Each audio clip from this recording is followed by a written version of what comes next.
All right, what's good, y'all? I know it's been a minute since I last uploaded. Been really busy working.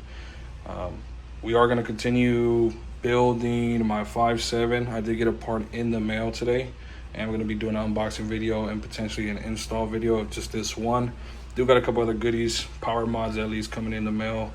Still waiting on those to get there. Stay tuned for that unboxing and install video as well. But let's see what we got in the mail today. I'm gonna go ahead and put the phone down, unbox everything, and then I'll be right back.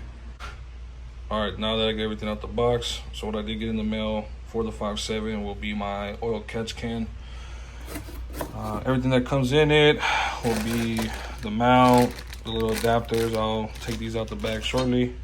The oil catch can itself, and a sticker.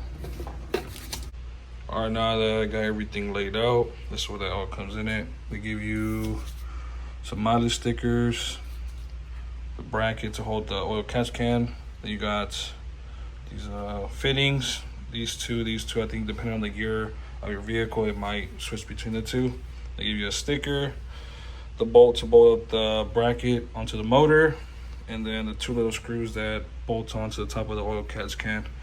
Don't got a tripod, so I'm gonna try to have someone either record me or I just pick it up once I install it or do a time lapse. I asked my boy right now to hold the camera if he can.